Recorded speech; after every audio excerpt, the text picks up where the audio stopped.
Sweet.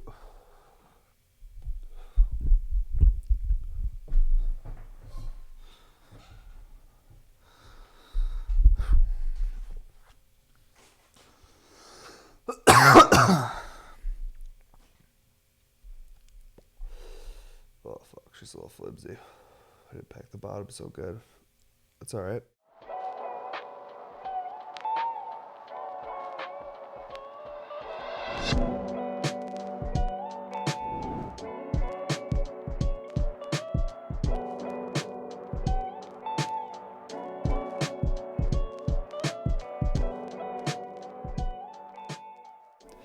All right, well, what's up, everybody, and welcome to episode 61 of the podcast.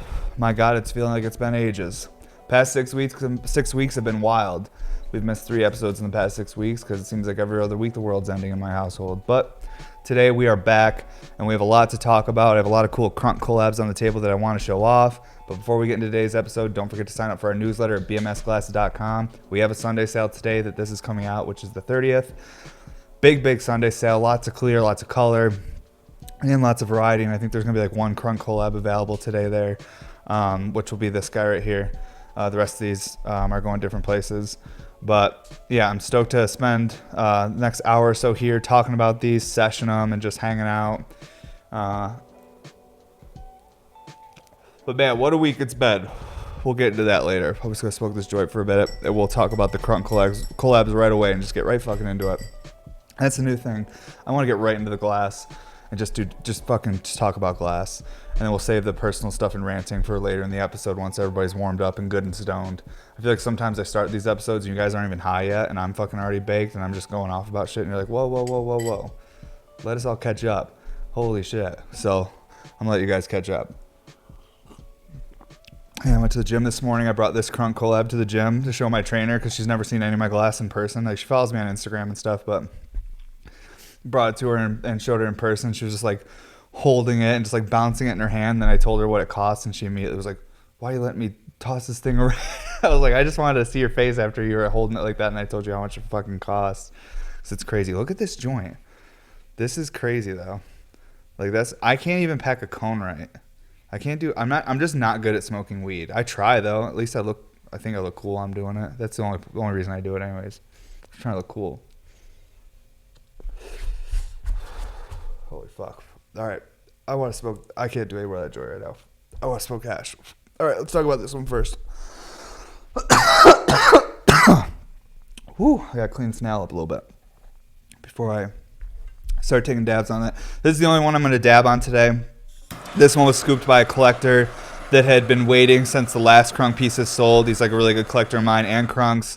He missed out on the last ones and he patiently waited like 6 months.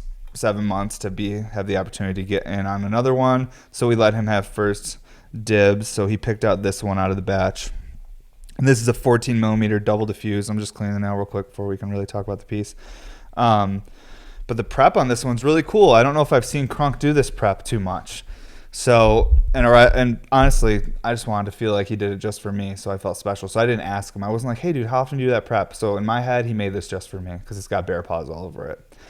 So that's like one really unique part about this prep is there's like bear paws laid through the neck, right here through the can. It's going to be hard to see on the camera, but this pattern on here is like bear paws and other shapes.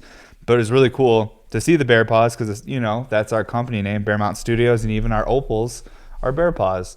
So this was like a really special piece to be able to put together and have as like a Bear Mountain Studios piece to have those bear paws and everything. This is a 14 millimeter double diffuse, like I said. The colors on it are a mix of gold, ruby, and tangy. It's our blood orange mix we do here in the studio. I thought it would really complement the crunk prep because the crunk prep has these like hints of yellow, orange, and red through it. So I was like, let's create some tubing that's going to accent that, but not take away from it. People ask me like, why don't you do crushed opal or why don't you do this with the collabs? And I honestly think like it would look great if you go off on certain things, but I don't want to take away from the other person's prep. Like if I were to like put crushed opal or put something, like it might be distracting away from like the real focal point, which is all this beautiful chip work and all these millies that he puts all this time into and does so clean and beautifully. So I just wanted to pick a color that was going to be really unique and one of a kind, but also complemented the piece and didn't take away from his prep. So this piece also has a fully handmade gold ruby perk. All of the perks in these and joints and everything are completely handmade, hand ground. They're just, everything's handmade from the ground up on these. And I swear that those fully colored perks, they're thicker and heavier duty. They definitely have a different rumble. Like if you were to smoke a fully clear double diffuse next to like a double diffuse like this with like the fully colored perk and everything, and obviously this one's a little taller than a regular double diffuse because it has the Sidekick drain and the double Maria on the top here, the mouthpiece. So that's going to increase the height of the piece overall, and this is about an inch taller than a normal double diffuse because of those two features. And for anyone that doesn't know, if you're new to glass, when I say Maria, it's not a cool lady I know. It's actually the name of the technique when you're compressing glass and making a disc, like on this mouthpiece. That's a single Maria, so it's just like this compressed little disc. And on these three, I did the double Marias on them. This was the first one I made out of this batch of collabs, so that one didn't get the double Maria, but these ones all did, these bigger ones. So we'll take some dabs on this, but first I'm going to do some dry pulls, and we'll just show some of the function on it. Excuse me, my fucking God. We'll show some of the function on this and sound and all that. And then we'll take some dabs on it and talk more about this piece because I'm so grateful that I get to smoke this. You guys don't know how badly I want to smoke this purple piece. It's like I built a fucking Lamborghini and I can't drive it. It's like I'm like, blah, let me drive it just once. Let me just drive it once. But I can't because it's going to a show. But I feel really awesome that Crunk wants to have that in a show, but we'll talk more about my feelings on that in a little bit. Let's keep focusing on this guy right here. All right, so let's pull on this piece. I think that's probably a pretty good angle right there. So we can see the little Sidekick dumping.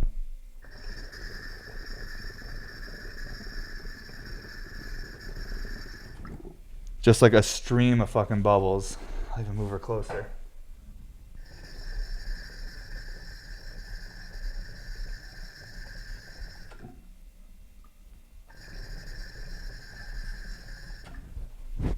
Just a fucking shredder. And I love that little like feature of the Sidekick drains. Like it's because like, as the smoker, when you're looking down, typically you can't see the drain functioning because it's below the actual like kind of the plane of the top of the can here. So when you're smoking, you're looking down at a normal recycler. If the drain's directly below this part, like you're only going to see the part here with water splashing. But because of that Sidekick drain, it brings it out and around. You get to see that bubble trail dumping, whipping out, and coming back into the piece. So it's not something that increases like flavor or anything like that. This is literally just like I've said before in other podcast episodes. It's just a water feature. It's a cool thing to show like, hey, look how the water is being controlled and manipulated to move through this piece of glass. So that's really all it is.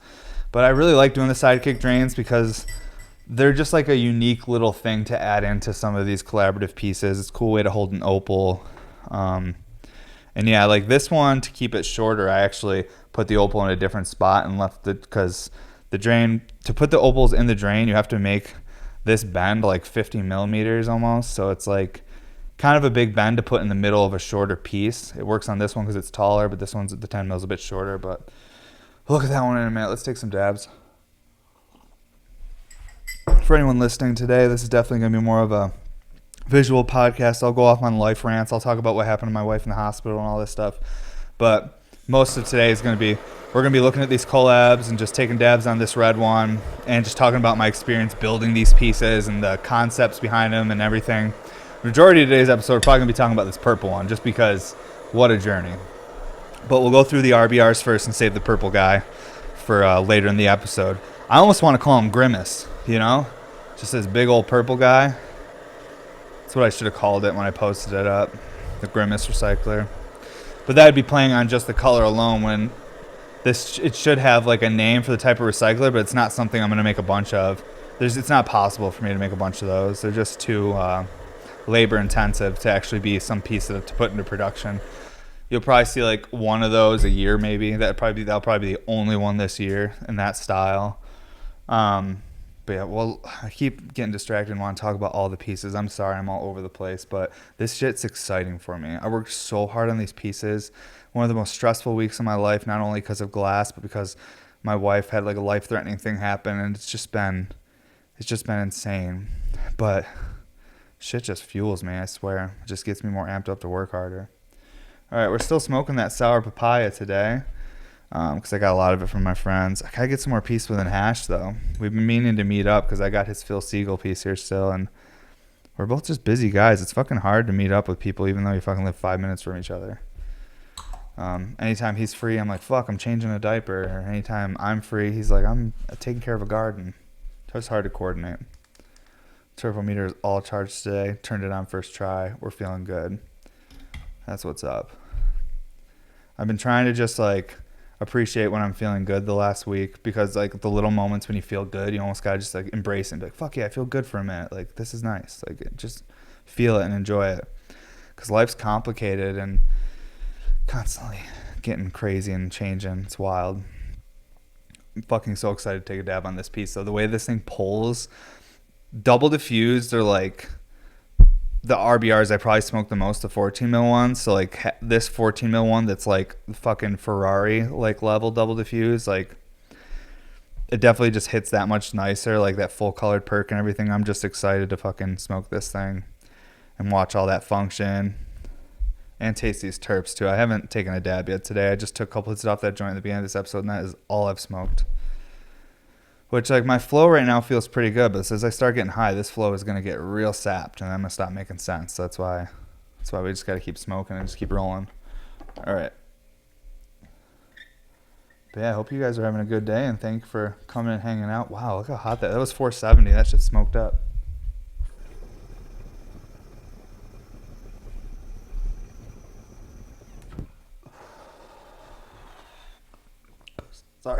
Sorry, I just...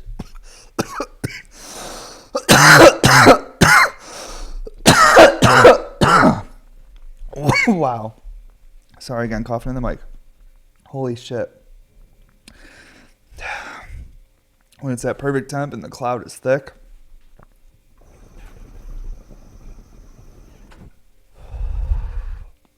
This thing dubs.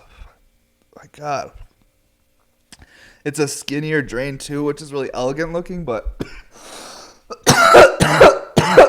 skinny drains are hard to get that really nice consistent bubble trail flow just because of inner diameters are typically a little tighter, so the flow of water isn't as fast, so the bubbles don't flow as quickly through it, which reduces the amount of visibility of the bubble trail. But this, for being a skinny drain, nice elegant looking drain, rips. I think it's because the volume of this little like foot to the drain down here is a little bit bigger than I typically do. On these collab ones, the necks and everything are thicker and heavier, so I did all these bubbles on these ones extra big for stability.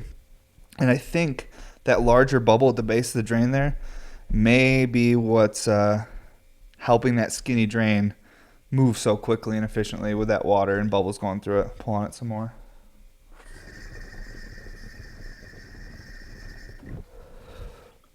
Man, that's fucking fun to watch. And it's the perfect timing too, because you can actually step back from it and watch it still. It's not like super, super quick. Some drains have to be super fast because of the nature and the design. Like we'll talk about why these two drains have to be fast for that reason. Sidekick drains don't have to be as fast, so we can slow these down a little bit. That's something we never really talk about on here actually, is like building your recyclers and determining like how fast of a drain you're going to need to create proper function, and also to visual aesthetics, like for the piece. Like if it drains too slow or too fast for a certain style piece, it might take away from like how cool it looks in a video. So yeah, like I am very conscious of like drain speed, so it's something that like each design like has a different drain speed depending on like what we're trying to achieve. Something like a 3x3, like you need a high speed drain. In order to funnel both of these little funnels down here and give them enough power to spin hard, you have to have like a really fast open drain on the top. But those are kind of like all little things that only really matter if you're blowing glass and making recyclers. I'm not sure how many glass blowers actually watch my podcast, but I still like to talk about that stuff, even if you guys are like, what the fuck has I been talking about? Like, I don't fucking blow glass. But, you know, I still like to talk about it because it's kind of like, it's like a different perspective. It's like different knowledge on the subject and glass and recycler function stuff that even if you're not a glass blower, but you own a bunch of recyclers, might give you some insight on a couple of the recyclers you own. Be like, oh shit, if the drain was like this, it probably would hit better because it would speed it up, or like this, or it's perfect or whatever. Holy fuck. That first dab of the day, I don't care who you are, that shit hits you differently. It's like, I feel like throughout the day, it's like you almost wish like you get the first dab of the day every time. But how I feel right now, I'm like, thank God this is only once a day. This shit is strong. It's intense.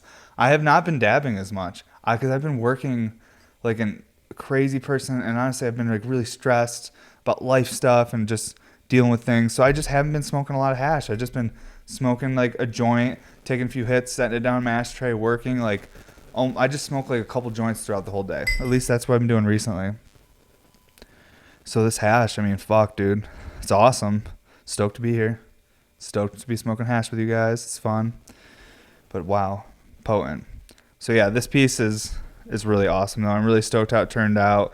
And like overall, if you were to like look at all these pieces side by side, I really love how the color palette turned out in this. That's one thing Crunk said to me. I did a FaceTime with Crunk the other day. We FaceTimed for I think an hour or so. And because we had to talk about pieces and pricing, and I had to show him the glass and and just talk a little bit more, like, because we've only talked like over the phone or through text message mostly. And yeah, one of the things he said is just like the way they all look together, like the way the colors like flow through these pieces, like they almost look like they're supposed to stay together, like they're like this little rainbow, because they all have like, they're all similar but different, and all the way down from like to shaping to color accents to things like that. They're just, it's a special little collection of collabs. And man, it was so fun talking to him though. He was like such a nice dude. And it's like, for me, is someone that like, he was someone I was following before I was even a glass blower. He's been doing this for I think 23 years, he told me. And to talk to someone like that, and like, I've made a lot of assumptions over the years, because who doesn't make assumptions? Like, I try not to, but I still do it sometimes. But I always assume like, oh, these big dudes, like, I assume like they're like, I'm not cool enough to talk to someone or whatever the situation is. And man, he was so cool and like down to earth and just like nice. And I was like irritated with myself. I'm like, God, you assume so much about, people, or you have in the past, like, that. And then you actually talk to a lot of people, and a lot of these people are just normal ass cool people. Like, to me, Crunk is like a famous person. You know what I mean? But, to the rest of the world, unless you love glass, he's just some guy that makes, glass pipes. So, I don't know. For me, it was really cool being able to talk to the dude for an hour, though, and just talk to him about life stuff and all the things. We have similar hobbies and interests, and he gave me a lot of really nice, like, insight and just, like, compliments, too. I was like, damn, this dude's, like, being very complimentary. It's just really, it was really nice. Like, and I tried not to let it like stroke my ego at all, where I thought it was cool. I just tried to feel gracious that like someone that I look up to saw me and appreciated me. So yeah, it was really cool. I had an awesome conversation with him. Let's talk about this next one here. I wish I could smoke all these guys. I'm going to take dabs throughout the whole episode, but I'm going to try and keep talking about the glass, because you know me, I can get distracted and talk about something that has nothing to do with glass. All right. So this one right here is Terps and Mystique faded together. Cormac did such a good job on prepping all this stuff. He prepped like over 2 pounds of freaking royal jelly for this thing, and then I sleeved clear over all of it and pulled it down and made it like that really juicy purple transparent tubing you guys see there. But man, he did a really, really good job. So proud of that kid. Yeah, but the colors are Terps and Mystique.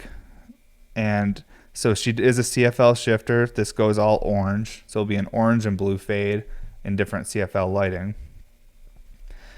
Again, we went with colors that we felt, and I say we, because yes, I picked the colors.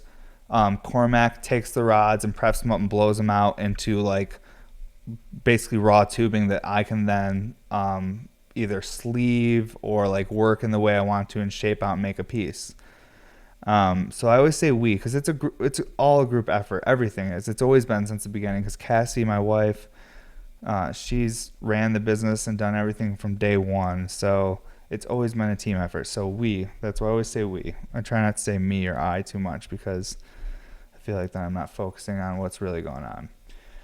Okay, so the colors we thought would look really good with this was Terps and Mystique because they just complemented the crunk prep. They're not taking away from it. You're not here's the point, is that you're not distracted by the fades. This whole time when you were looking at this, you're looking at this crunk sections and just like the mosaic and beautiful pattern. But the frame around it is just there to complement and accent the artist. And that is Crunk's work. And I just wanted to complement it, accent it, and present it in a way where you're just focused on those sections. And the RBR is a great design for collabs in that ways where I don't over manipulate the prep. I can really keep the prep pretty true to how it looked before I got it. Sometimes when you're making certain shapes, when you're stretching out glass, things get manipulated. They get morphed. They can get like distorted, and it still looks really cool. And that's perfectly fine. That's part of it. But I just like that with this, the RBR is like pretty clean cut design where like you can put the prep in a way where it won't get distorted too much or manipulated. You can still see the original kind of like pattern or what the pattern the artist was trying to achieve. But yeah, the Terps and Mystique. So yeah, CFL shifter. She has the full Terps joint that's all ground handmade. Really proud of that. That takes me a lot of time to hand make and do all these ground doers. It takes multiple tries. Like I said before, I usually make at least 3, sometimes 4 till I get one that is right. Then sometimes you get one that's right. You let it cool in the kiln till the next day. You open your kiln, you take it out. You're like, sweet, it's all annealed and safe. You grind it, which takes a little bit of time to really get the grind nice on there. And then you're like, okay, time to cut the perk. And then you start cutting it, and then your saw does something funny and then cracks the perk and rips it to pieces, and you're like, sick. So tomorrow, hopefully I can try again. It's just fucking frustrating. So that happened a few times with these. Like I lost perks, but in the end, like the perks that are in this shit is so machined looking.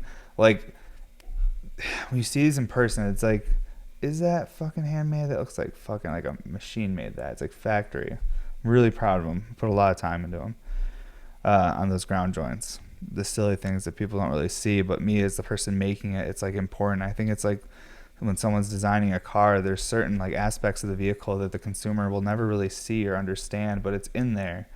And the guy that designed it, that's where the real art is to him. It's just the refinement of all these little parts that, when put together, create this one thing that functions so beautifully.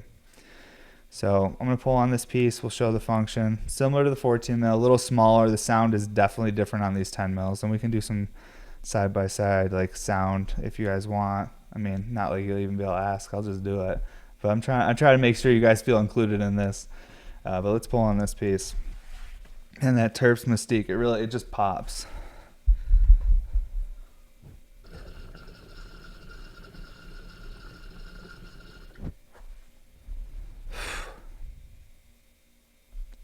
She is a shred. I'll keep pulling it. Sorry. It's just like, I like pulled on and I was like, whoa. The function on the 10 mils is so like, so nice. I don't know. They're just, I smoke the 14 mils mostly, but the 10 mils, whenever I pull them on, I'm like, god damn though. It's just like it's like a jet engine. So refined.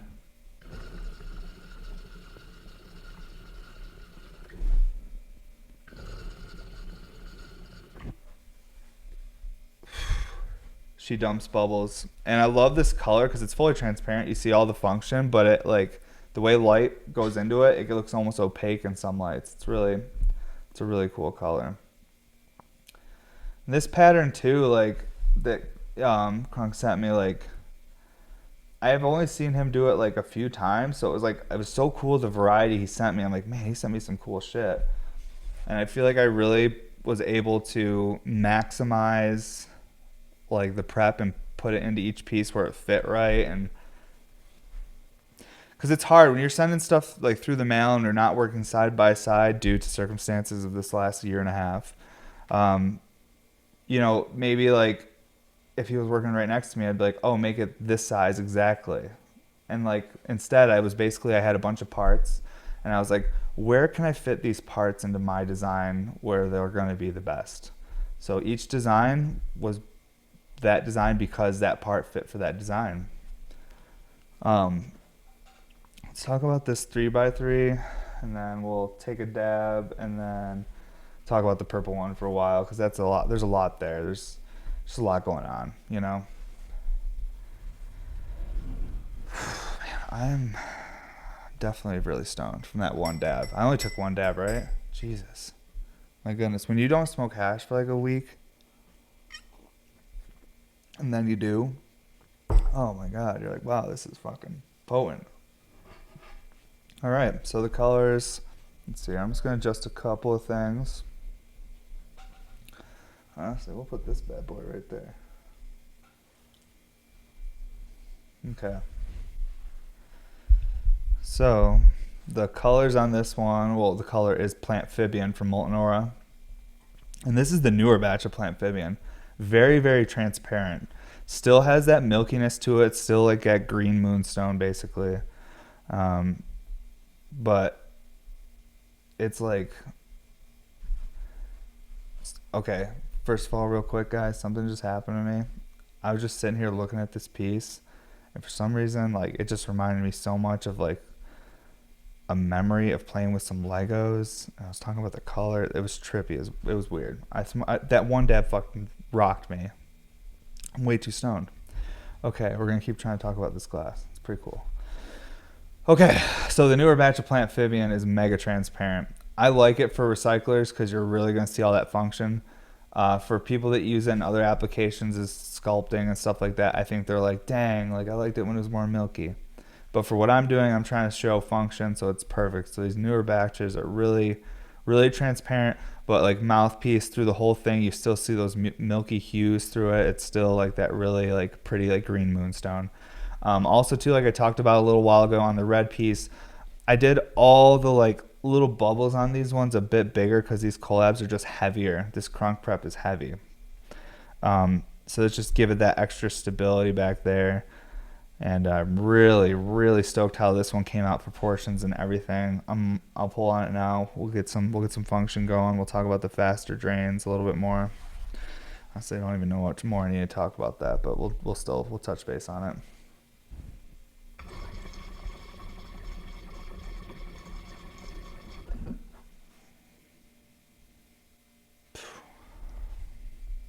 Shredder.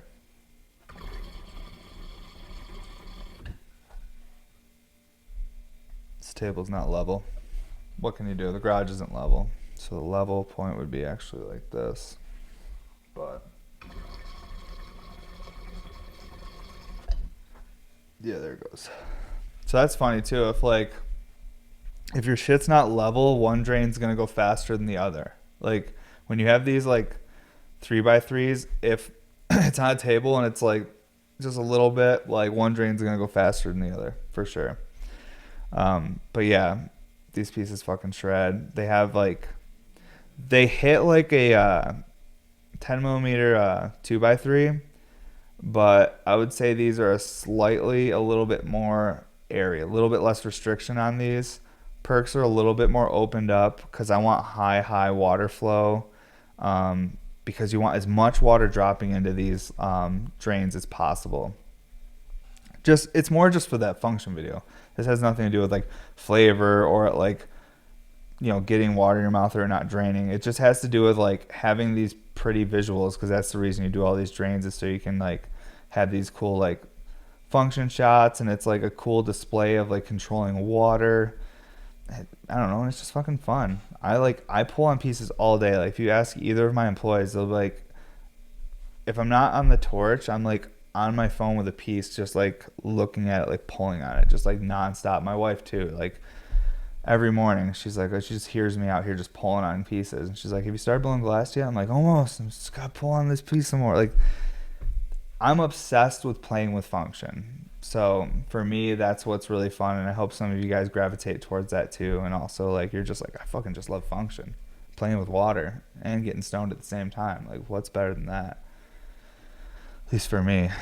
All right, this is also this prep that Crunk sent me. This is my favorite prep he sent me out of all the prep. I love it. It's like the color, everything about it. The colors. It has like pot leaves. It has these skulls. It's like, it reminds me of like, I don't even know, like fucking like Caribbean like stoner pirates. It's just like such a cool like, God, I'm gonna sound like a douche saying this, but it's like a really cool vibe. I don't know. I really like the colors and just like the pattern, how it's all laid out. It's like really fun, but it's kind of dark too. I don't know. It's like that Caribbean pirate F3 tornado. It's a fun piece. Full plant Phibian perk. This one, the joint and everything, it's like seriously looks like fucking machine made. I'm like so proud of it. I'm like, God, like if that takes so much time and it's expensive, I wish hopefully someday we can find a way to like do that faster so we can like offer those like to anyone, not just the super expensive collabs. But yeah, I'm really proud of how this piece turned out. Just the function on it and everything. We'll pull on it some more. It's just the whole colors and everything about it. I just really love this piece.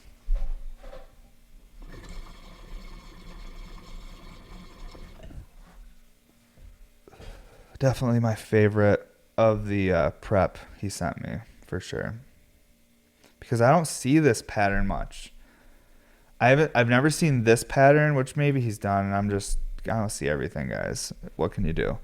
But I don't think I've seen that one. I don't think I've seen this one. I've seen this one, and I've definitely seen these like kind of like collage of all the chip patterns. It's like a big collage, which this is like probably the more popular one you see.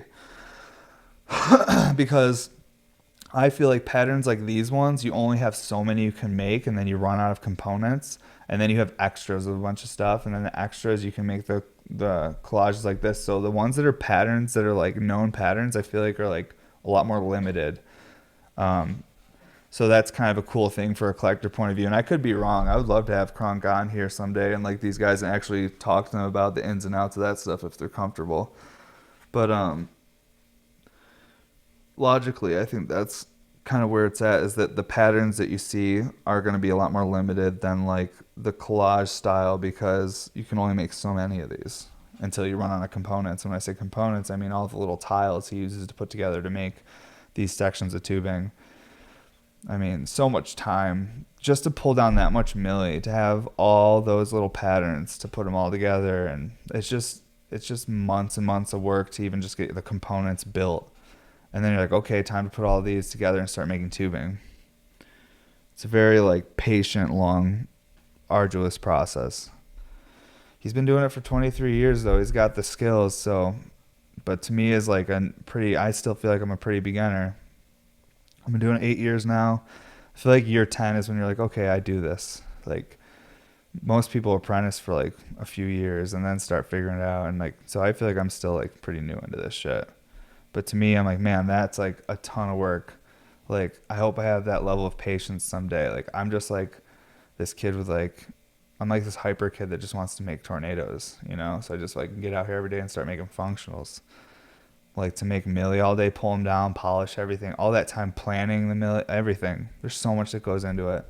I'm like, oh, hopefully I can find that patience. I was like, maybe at like year 15 or year 16, I'll be a little more patient. And be like, you don't need to make a bunch of tornadoes today. Maybe just prep some color for this big project. But we'll get there. I did work on a really big project though, which is this big purple one. We'll start talking about that one now. Switch spots with this. Probably take a quick dab, but I don't know, should I? Won't make much sense probably, but I'm gonna take one real quick. Might as well. This piece is really dope. Really got me stoned though. You know, it could just be the sour papaya I've been smoking. The sour papaya is honestly so strong. I don't usually get this stoned from fruity stuff, but this sour papaya has gotten me like anxiety attack high though, like since I've had it. And I'm like, I need to get something else just so that I'm not getting as stoned. And then just bust out that sour papaya when I'm trying to get ignorant. Because shit is potent. But let's take another dab of it. Because, you know, 2 is fine. I'm good with 2. It's once we've taken more than 4, that's when it starts getting a little, I'm like, oh, I'm going to fucking throw up. I'm dizzy from hash, from the terps. And lack of food. But yeah, one more dab on this thing before we get into talking about that big purple one. Which that was just like, it's one of those pieces where like I had to even ask my wife. I was like, hey, can I make this? Like, cause it's gonna be a huge investment for us. It's gonna. When I say huge investment, I mean I have to take a week off of like my scheduled work. I have to invest like a lot of money in material, and it's just a big investment for us. And I was like, and it might not sell because it's going to be expensive because it's going to be a ridiculous amount of work. So it's just inherently going to be expensive. So I was like, it might not sell. I was like, so it's like, this is, kind of crazy to do. And she said yes. And then literally like 4 days later, she was in the fucking hospital. So we're like, fuck, we should have just kept crushing out our Sunday sales so we could take care of these hospital bills. But that's what the universe does. But I was already halfway into it when she like went to the hospital. So I was like, fuck it, that's the piece. It's happening. Spent like a week on it, maybe like a little bit more. It was a lot of time. Cormac and prep and just color prep on that fucking purple piece. He probably has at least 16 to 20 hours of blowout prep in that piece, which I paid him for, obviously. But still, like, that's someone else's time, too, that went into it as well. So I just want to make that clear. There's a lot of time that went into this piece. And then Crunk, look how much Crunk prep's on that shit. There's a lot on there. So, and it's all in the right places where you get to appreciate the prep. It's balanced, but it doesn't take away from any of the function. But man, a lot of hours and time in that piece. So it was like one of those things, like I even had to ask my wife, like I just said, it's like, it was a big deal for us to like make this, but I wanted to make it because I told myself that if I made these first 3 Crunk collabs and they worked out and I didn't fuck anything up, and I was like, then I would go for a really technical piece that I could show people that like, hey, like I can get wild sometimes too, but it's just like, it's just tough. Like I would never have glass available. I'd make maybe like 12 pieces a year. If I made pieces like that all the time, maybe 12 to 15 pieces a year is all you'd get out of me if I was making shit like that all the time. That's why there's people out there that's what they do. That is a market out there. I have friends that do it. That just the high end stuff. They only do like maybe like less than 20 pieces a year. But I really, really like seeing people smoking my glass. I'm a weirdo that likes to see people just shredding clear RBRs and doing funny things with them and tagging me and stuff. Like, and if I only make pieces that are fucking 15, 20 grand and I make only 10 or 12 or whatever a year, then I'm never going to see my glass being smoked.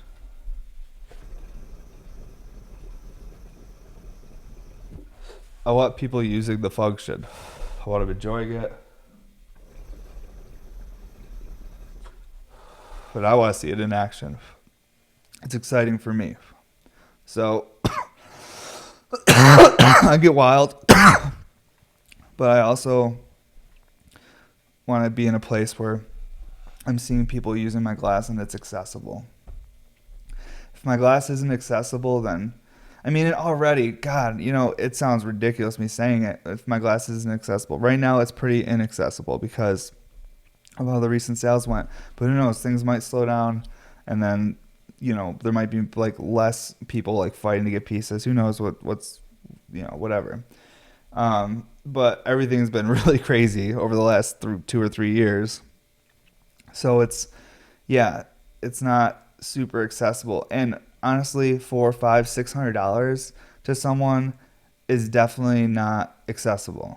Like, so it's all in where you're at, but I'm trying to make my glass available, accessible, and so people can like smoke it and be showing it off and enjoying the function that I put all this time into. And like that's what this big purple piece really, I feel like, shows, because this is a very complicated build. For me, at least. I mean, I'm sure some people, maybe it's easy for them. But we all have different levels of skill, right?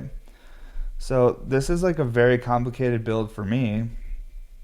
I've had this piece drawn up for a long time in my book. I have this black book. I have a couple of them, but my most recent one that I've been drawing in the last couple of years, I have tons of recyclers in there and like really abstract things and like that's like what I wanted to do. I was like, I just picked one. There was 3 that I was looking at. This is the one I went with because I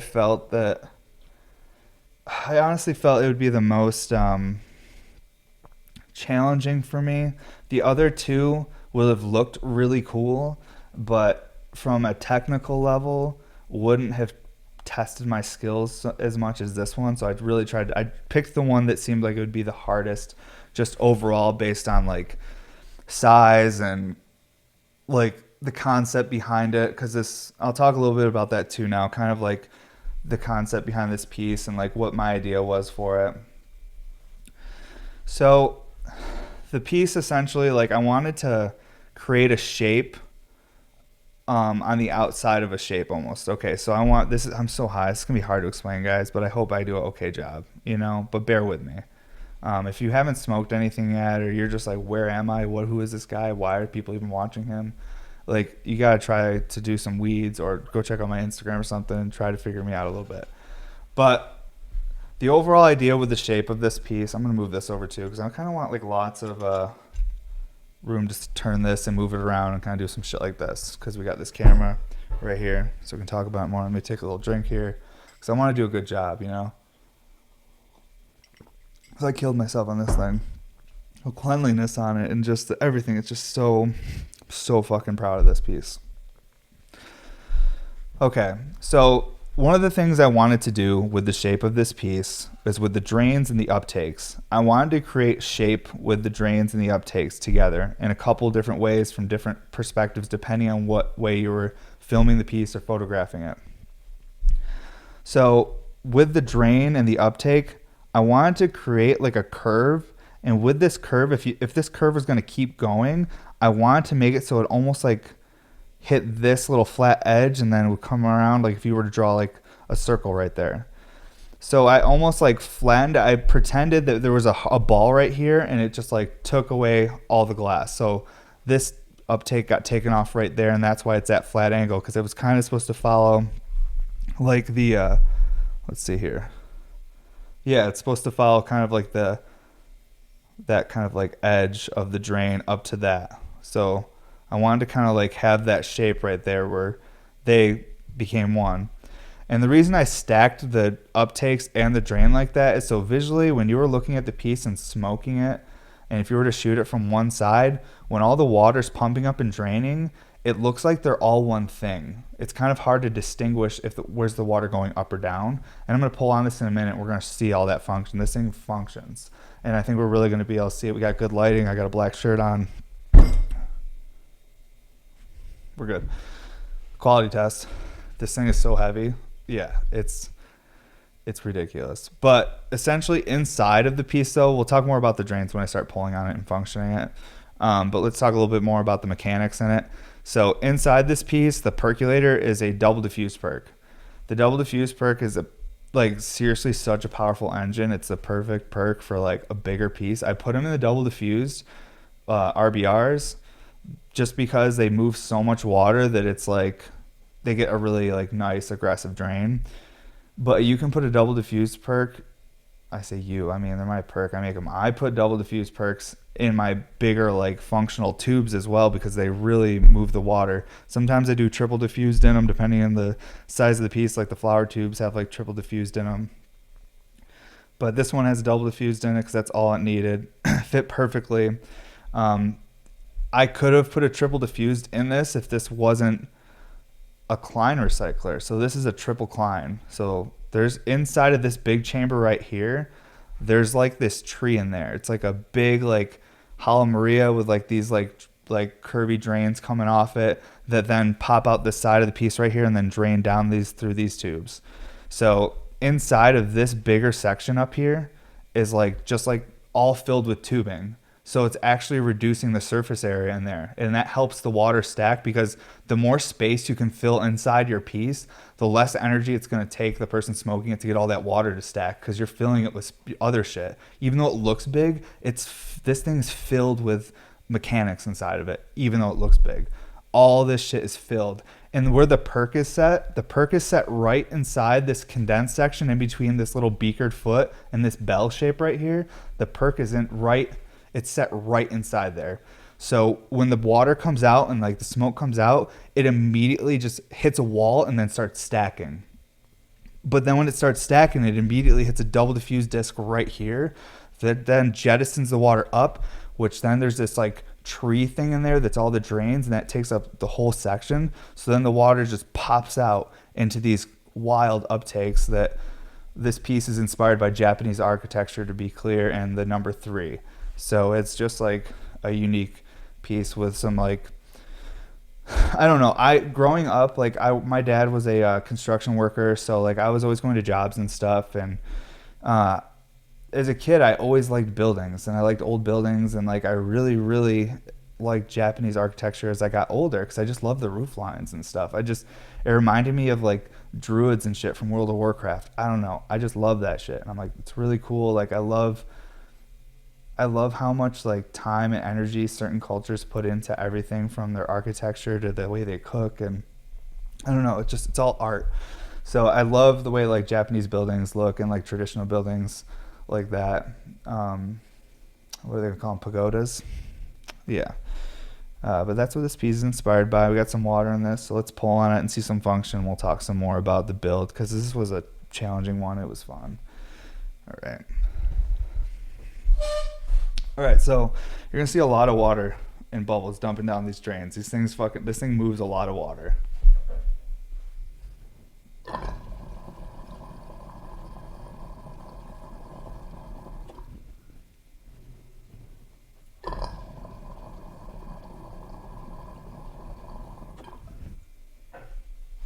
Okay, so I'm gonna pull on it again, but I'm going to turn it just a little bit. So we're just going to watch kind of like the uptakes. I think we're going to do it from, I'm trying to think what uptake would be best. I'm just trying to think for your guys' angle for like seeing the function. Yeah, I think we'll go from like a front angle like that. Okay, so I'm just going to try and line it up with the camera a little bit, kind of like that, so you guys can kind of see. So you should be able to see all 3 drains in this as well. So the front one and then these 2 side ones, you should be able to see all 3, right, Aja? We're looking, okay. So now you're going to be able to see all 3 of these dumping water at once. Not maybe you did in the first part, but now I'm trying to be more specific about it. All right.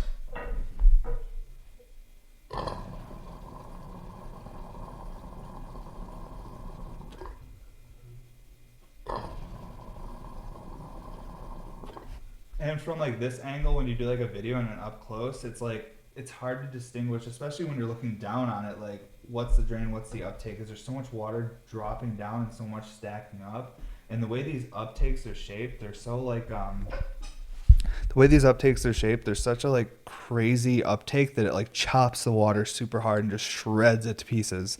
So then when it drops down this super open drain, like that was one thing about all my early climbs, is like I didn't realize is like, oh, I gotta make these drains even bigger. Like all my early climbs function good and some function really good, but I've learned a lot more over the last few years making all these RBRs about drain speed and how important certain things are.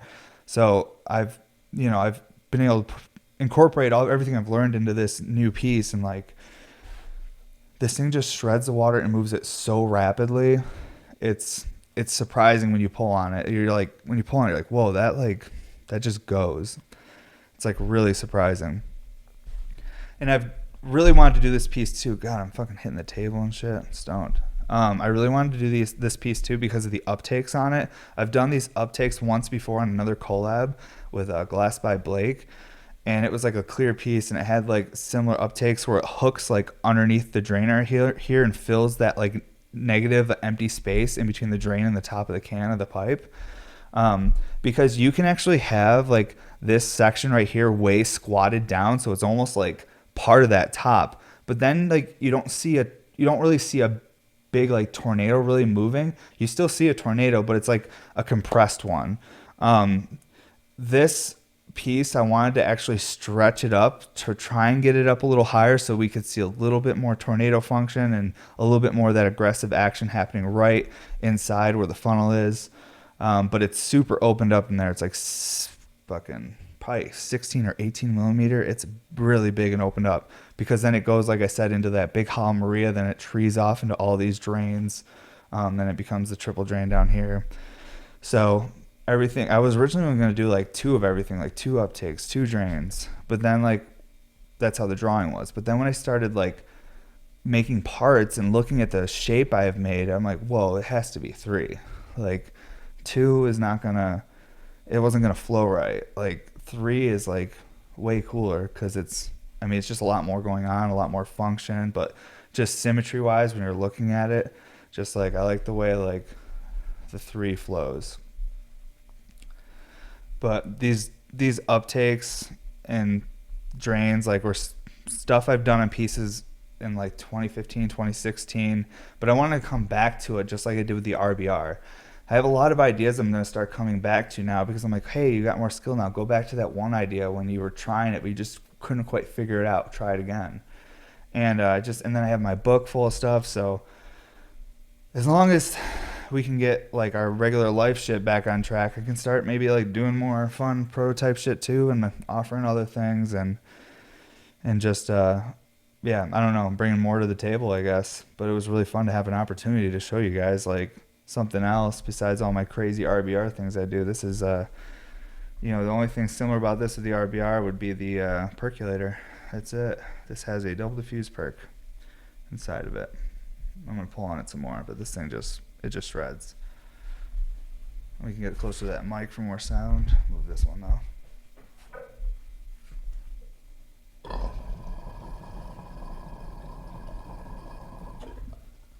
It's seriously insane how much this thing dumps.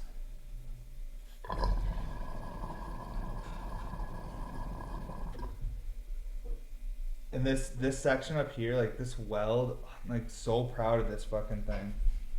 So proud of this piece. Like this looks like some shit that I don't know. I'm almost at 1 year on the lathe, and the things I'm already doing on it, I'm just like, fuck, man. In like 5 years, shit's gonna be insane. I already know it. Just because, yeah, I do crush out like big orders, and I'm doing like a lot of things, but I also have the capability of like still getting in my time to prototype and try new stuff and like test myself. And this was a huge test. And I did a test like this with fucking crunk prep. I mean, it was a crazy week. Like Cormac even said to me, he's like, dude, you made your most stressful piece you've ever made during the most stressful week of your life. And I was like, yes, I like to get wild like that. It just seems to be how things work out, but it's wild. So episode's almost over, so we'll do a couple personal things real quick for the people that do care, that care about Cassie and big Bear Mountain supporters. She's doing a lot better. She's out of bed. She is healing up. She's like emailing again. She's like feeling, she's sore and everything, but she had to have emergency surgery. She had some really rare life-threatening thing happen and had like internal bleeding and had to get like some stuff removed, and it was rough. And I don't want to get specific because I haven't asked her if I can tell people her personal things that happened with her, so I'll just keep it pretty vague like that she's good now, but it was like an intense life-threatening thing that happened, and it was just wild. And the funny thing about me is I actually, when things are really good, I get severe like anxiety and stress. When things are really bad, I get like juiced up. I get like ready for fucking war. I'm like, that's why I'm like, definitely, because like that Viking bloodline, I'm like, that's what they did. They just got hyped up. They'd eat a bunch of mushrooms, be tripping balls, paint themselves blue, be naked, and just run and screaming at people no matter how shitty things were. So like I think I'm just like a crazy person, but for me, I get like amped up when like things are bad. Like when we were at the hospital and like there was just so much shit happening, I was like, my adrenaline's pumping right now because I'm thinking about it. I'm like, fucking let's go. Like I'm just like ready to crush. But it's so weird that that's how my body copes with things, or how my mentality copes with it. I used to get really upset and feel just like depressed and think about how hard life's gonna be. Now I'm like, oh universe, do you want to fuck me? I'm gonna fuck you right back. I'm gonna outwork you, universe. I'm insane. Like that's how I look at it. So I just go at it like a fucking crazy person, and I'm just ready for fucking battle. So for me, it's been just a huge motivator, but it's been truly awful. I'm smiling, I'm trying to be positive about it, but on the real, it's been very challenging. there's a lot of other personal things going on over the past 6 weeks that I have not really talked about, and I'm not going to, but we're dealing with a lot of end of life stuff with people we care about, and there's just so much happening, and we're just still crushing and staying positive for our kid, because it's wild being a parent. You have to be very cautious of, like, it's like you don't want to hide emotions. You want to teach your children it's okay to be upset. It's okay to whatever, but you also don't want your kids to be just in an environment where it's constant emotional things happening. You have to let it out in little bits, like a dam. You have to be a dam for the emotions, and you can let a little out, but give people a chance to learn and give someone a chance to be a kid. Because, man, the world will make you grow up much quicker than you choose to. And I'm going to work my ass off so that doesn't happen to my kid. But, yeah, so we're just fucking crushing. And things are fine right now. I need another dab before we finish this, but things are fine right now. I made this glass, I fucking got a job. I'm taking care of everybody. And I'm taking care of myself. I work out 3 days a week. I eat pretty damn good. And I really try not to work too late every single night. I try to go to bed at midnight at least a few nights a week. But then work to 2 or 3 most of the nights. But, everything in steps. But holy shit. Been very intense. 6 weeks since we went to Florida. The world has truly ended. But we're fucking figuring out, we're crushing. And I'm not trying to make it a depressing thing, because it's not what it is. It's not what it is at all. Because I don't like to talk about this shit, because every time I do, it's like, fuck, man, everyone's got shit going on. Everyone's got people they care about suffering. It's like a broken record at this point. So I feel like an asshole even talking about any of it, because I have a job, and I have you folks that support me and watch the podcast, that support the Sunday sales, which we got one today, check it out. So it's hard for me to even talk about anything that's not going good for me, because I'm like, dude, but look at what you have. Like, how can you it's just like, I feel like an asshole even talking about it. But I just wanted to be clear that my wife's good.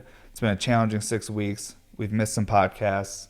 Drops have been pushed back, but we're crushing, and we're figuring it out. My mouth is very dry, and I hate it. So I'm going to take a sip of my liquid IV. Use promo code BEARS at checkout.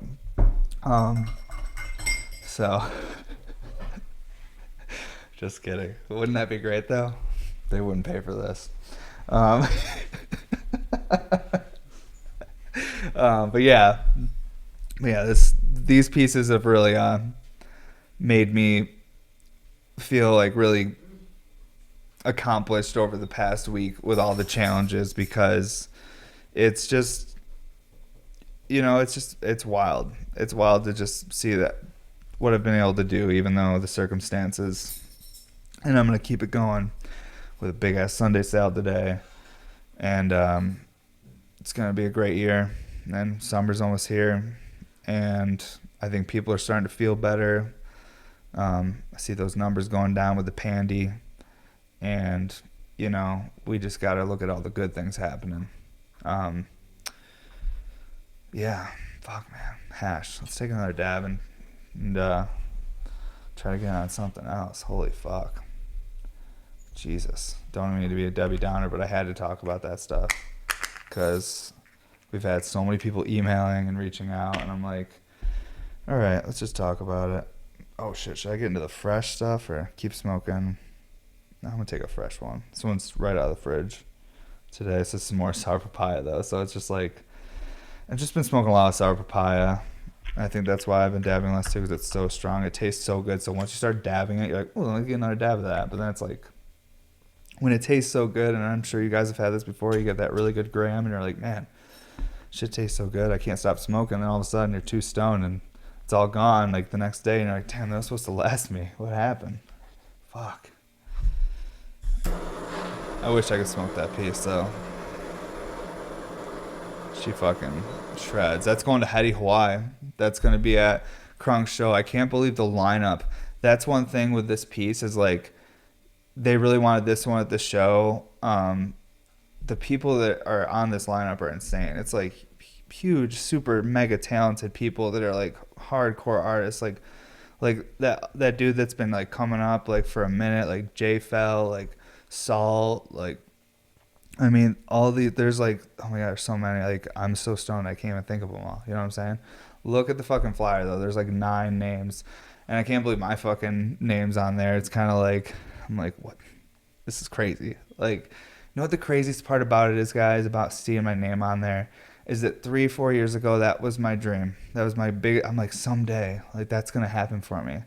Now my name's on those flyers, and life is hitting me so hard that I almost have trouble taking a moment to feel excited about things like that, because it's just hard, you know? It's like, fuck. But man, years ago, that was always my goal, and it's like, I'm super gracious and stoked and grateful to be there, but it's like sometimes it's hard to appreciate what you've accomplished when your current world is a little bit disrupted. You know, that's a very, like, I feel like politically correct way of saying it. You know, shit's fucked up, and sometimes it's hard to pay attention to the good things. Can't believe I get to smoke this piece too. The guy who scooped it even asked, he's like, smoking on the podcast. I'm like, I'm always stoked to hear people that actually buy the glass watch the podcast. Like, you never know, you know what I mean? Like, I'm like, maybe there's just like this YouTube community that just like found it, that watched it. Like, how many people actually own the glass that watch these? Yeah. And we'll do more Easter eggs. I still have to ship the, well, they should be shipped by now, because by the time this fucking comes out. But yeah, the first batch of Easter eggs I made for the podcast listeners, because those were like made to order thing, because I was like, let me see if people actually find the Easter egg and take advantage of it before I like make all these pieces. And then I just did like 5 micros, and I was like, all right, cool, they scooped, so next time maybe we'll do some specialty stuff. That was like a little test, you know, gotta do those little tests, test the waters before we go all out. Dude, you know, have you ever just wondered when you're really stoned if you burnt the Q-tip or if there's actually hash in the nail? That's what I'm wondering right now. I'm going to say that I'm going to say there's hash in the nail, actually. It's not Q-tip. No, it's not Q-tip. Whatever. This nail's going to turn some cool colors. Some fire will shoot out of it.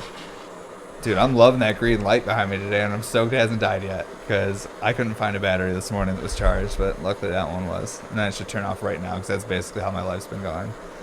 As soon as I said things are pretty awesome right now, it's like, fuck you, dude. But I keep telling my wife, I'm like, lady, there's like huge, amazing things on the horizon. I was like, if we can keep enduring all the challenges we face, there's something big coming. And that's a great way to distract yourself until you eventually expire. Because if you really think about the reality of things, it's very concerning. So I just like to find cool ways of distracting myself. I got this dog. He's very challenging. Huh, Bane? Yeah, he just wants to play with his ball right now. Bro, there's so much money on this table. It's insane. It's like, you're not that expensive of a doggy, are you? No, you're priceless. Okay, can you lay down, please? I'm trying to do hash with my friends, bro. Go lay down for a minute, and then we'll play outside in a minute. Oh, bro, this is bad. He's like, you saw me? You're paying attention to me? Now he just wants to hang out. Dude, I really want... All right. Sweet. Well, I'm not really sure what I was talking about before, but I think this is actually already heated up, and we just got to turn on the terpometer, and we should be good to go. My producer's laughing at me, so I'm more stoned than him, for sure. Eventually, I'm going to have someone on here next to me every day that gets equally as stoned. So I'm not just like the super stoned guy over here. I already scooped it out too. I got everything I need. I'm already all set up. I got distracted by little Bane. But yeah. Super stoked on this piece. It's insane that it worked out. It's such a big piece. At least for me. I mean, 16 inches, and there's that many welds, that much color, that much chips. There's a lot of sensitive glass right there as far as like, you know, working together and stuff, like just keeping everything warm. I don't know. It's a lot. And it was so heavy because like I didn't assemble, like I did certain things on the lathe, but it was like bench assembled with all the drains, uptakes, joints, everything. That's all on the bench. The only thing I did on the lathe is like drop in the perk and then like shape out like these big crunk sections. Bang, leave Ija alone, bro. Why do you need? What are you going through right now? Bane's been having a tough time too. His poor ears. He's been on probiotic for a while. It's helped, but I think now he needs to just like get something to just fully knock it out, bro. You have to go lay down. We're gonna miss this dab too. It's like this is you're really blowing it for me. I'm gonna have to edit all this out. Just kidding. We don't edit anything. Well, we do. Ija edits things, but we don't like take things out is what I mean. Okay, 488. And I'm not going to take this as hot because I don't need to. I already got a dab on there. Bane, I love you so much, but you really need to go lay down.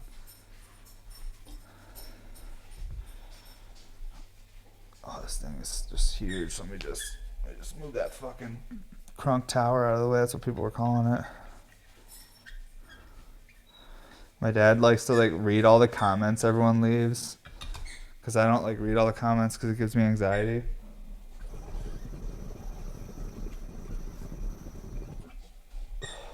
My dad's like just like was so stoked on this piece of reading all the comments. He's like, "Oh, this comment right here." I'm like, "Okay, Dad." I'm like sick. Like I don't when a piece gets like hundreds of comments, I don't look at them all because I'll explain. Good ending segue, I think. I don't read them all because two things. Oh my god. Whether it be negative or positive. The positive ones, what's happened to me in the past, I used to just like sit for hours and read every comment.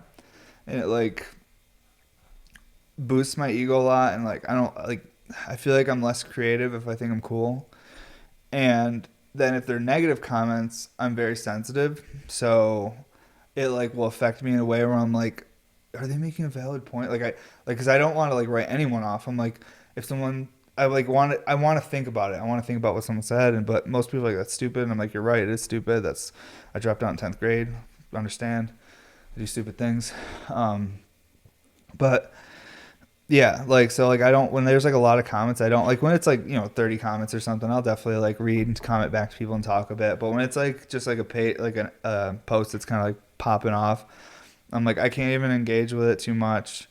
Like if I'm like get a notification and I see something, I'll just like heart it or whatever. But I try not to engage too much just because I feel like, ego and like also my sensitive side, take over, and I'll be like more focused on internet stuff and less focused on creating glass.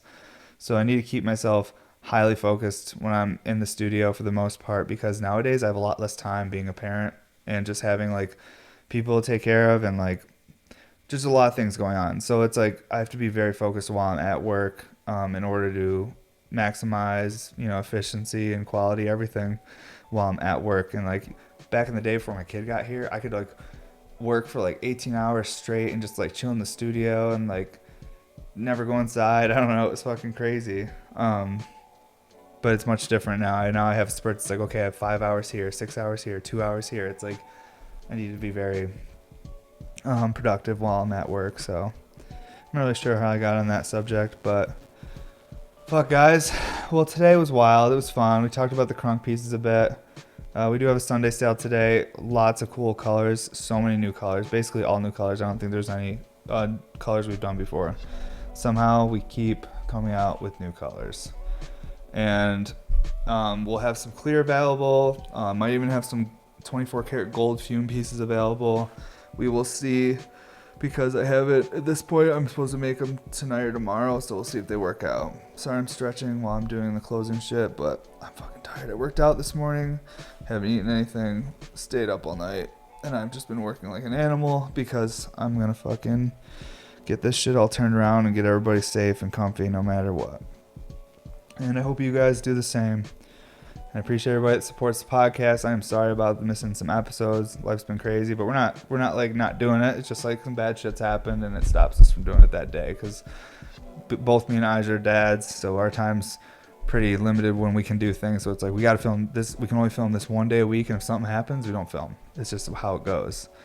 And but I appreciate you guys to keep coming each week and reach out and let me know that, oh, you missed it that week. I really appreciate it. So Don't forget to sign up for our newsletter. And this is the What's Up Everybody podcast, episode 61. It's fun talking about glass. Got a little weird for about 8 minutes. But what can you do? That's what you get. Saved it till the end, though. Flimsy joint. Nice. Later, everybody.